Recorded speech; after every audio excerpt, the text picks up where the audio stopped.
Well, Rob, thanks very much for joining us. We're at the early part of a season at the moment, so before I ask you a couple of questions about yourself, how is the club going now that crowds are back and the weather's decent and the football's back underway again?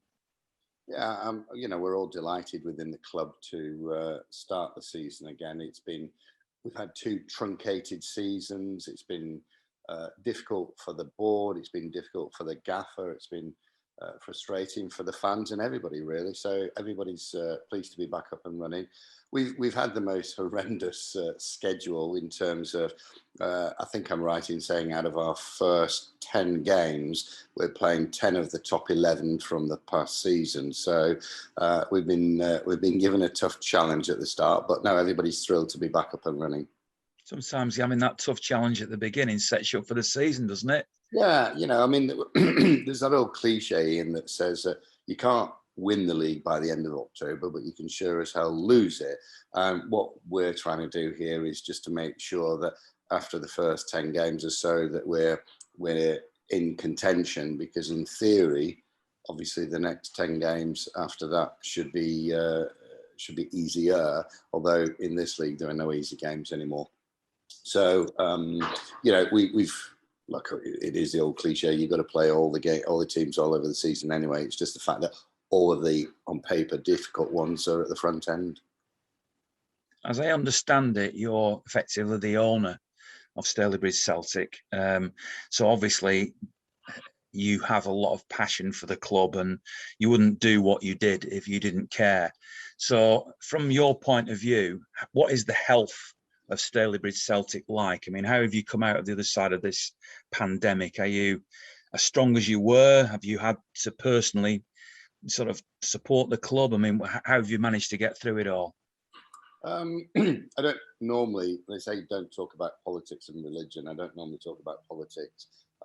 However, despite all of the government's shortcomings in the last 12 months in terms of PPE and more important stuff, I would say that actually financially they have looked after non-league football clubs and other social clubs up and down the country.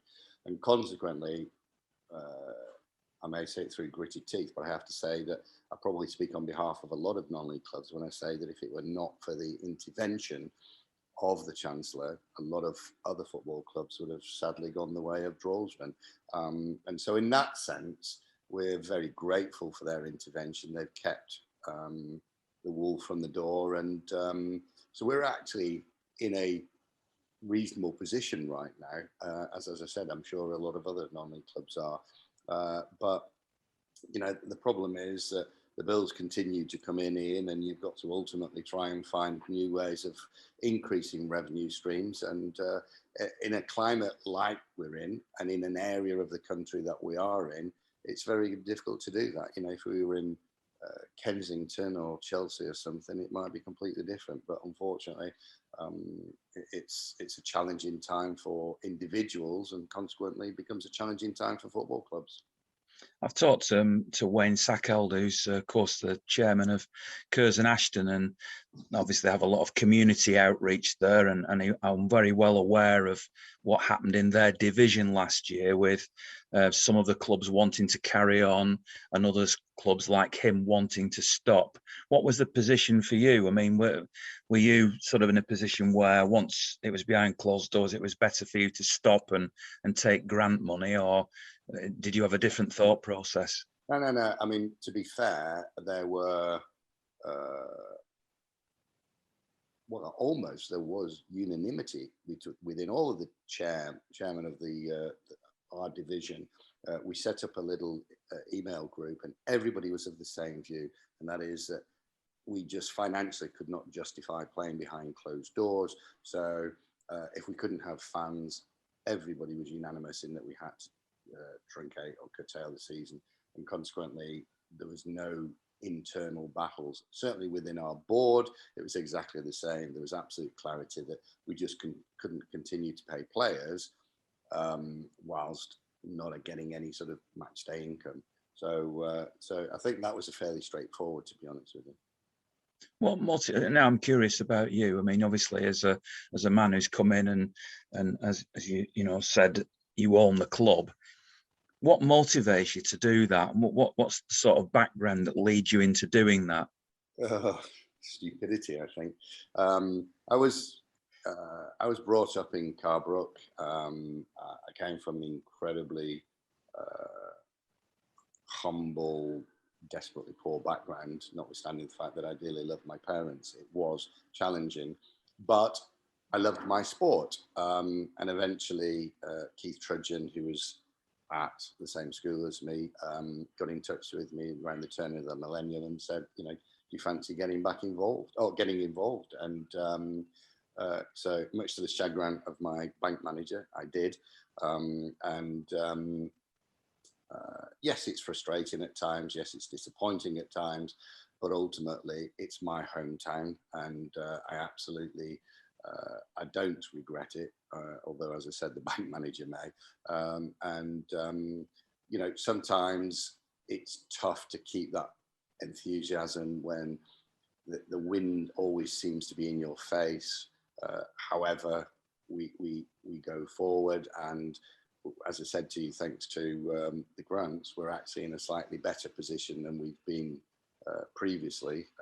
And I don't think I'm giving away any trade secrets there. And consequently, we now got to work out what's that next step in terms of trying to get progression again. I'm assuming that you're a multimillionaire with business empire all over the world. So this is just a little hobby for you. But from your reaction, it sounds like that's perhaps not the case, is it not? No, absolutely not. I actually, I did work in London, in Monaco, after I left London, and I did live in Monaco, and I did have a job and a business down there. However, all of that changed. I do think the perception of some of our fans was one of, oh, okay, we've got some big sugar daddy in here. Alas, that's no longer the case. And I live back in Manchester now, and this is a big part of my life. I don't work, and having the football club is a huge part of me in terms of the emotional side of things. So I wish if I were a multimillionarian, then we wouldn't be languishing in the Northern Premier League, I assure you. And this isn't meant to in any way to be a loaded question. But I just wonder, from your perspective, when you put your heart and soul into something like this, you're a local man who clearly cares. Do you think that the ordinary fans and the people of Stalybridge appreciate what you do and what you contribute? Do you feel valued? At the risk of being controversial, regrettably, no. I wrote in my program notes at the weekend, which were a bit prophetic because we actually only had 200 and low 200s at the game, saying that unless the fans all actively start to turn back up at the ground again and help and participate, then clubs like Stalybridge Celtic will struggle. I've had a lot of people over my 20 years say to me, look, Ashton, Curzon, Ashton, Hyde, Mosley, Droylsden and Stalybridge Celtic, you're all getting 300-400s. You can't continue. Why don't we have a Tameside Rangers or a Tameside Rovers? And I know politically there's been historically some appetite for that. And I was absolutely dead against it. However, and no, I'm not about to sort of throw the towel in. I do think that financially and economically, it's hard to justify 6 football clubs within Tameside that are all just getting 300 through the gate. If you looked at this, any other business other than football, if it were Mars bars or Coca-Cola, you'd just say rationalise, put them all together. There's a lot of wealthy land there, and put them and rationalise and have one team. But within Tameside, it is tribal. Hyde fans, Stalybridge fans, etc., would all loathe the idea of a Tameside. But to answer your question, absolutely, it is.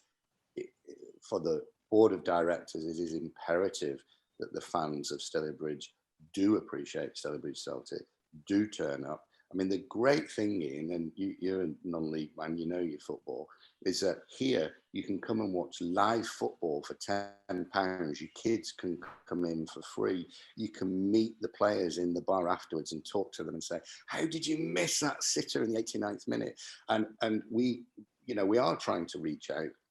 And we have tried to reach out to the local community. We've got a charity, a foundation.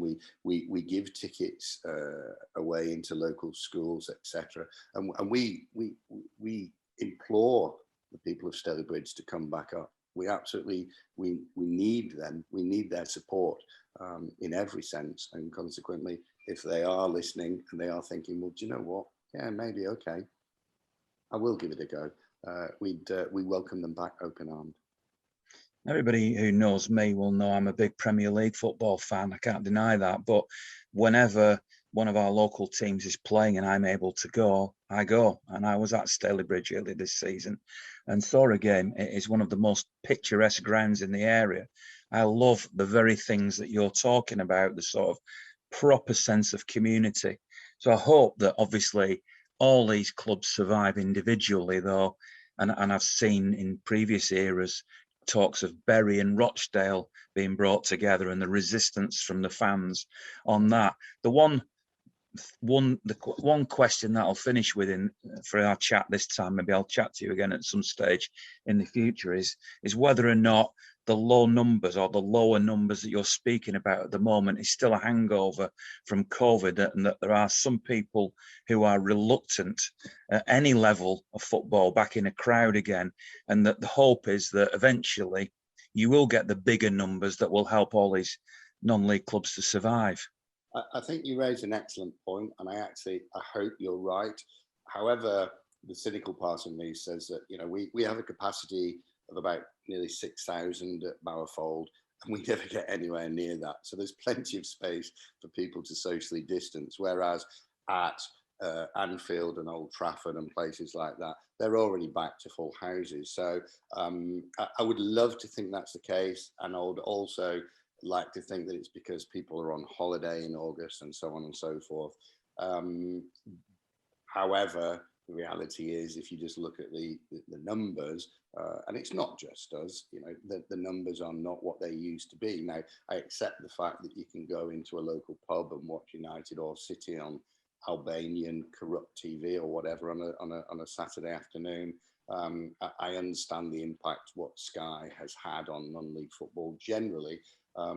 However, as I said, when it comes to the reality of Saturday afternoon at 3 o'clock in non-league terms, all non-league clubs, not just us, we need people to turn up and come and have some fun. And, you know, the game that you're probably referring to was our game against Man United. And the number of United fans that came up and said, wow, what a great ground. We can have a beer on the terraces. What a great atmosphere, and so on. And so, you know, I hope whether it's United or City fans, if they are not watching their home team and they want to come and watch some non-league football, then get up to Bowerfold.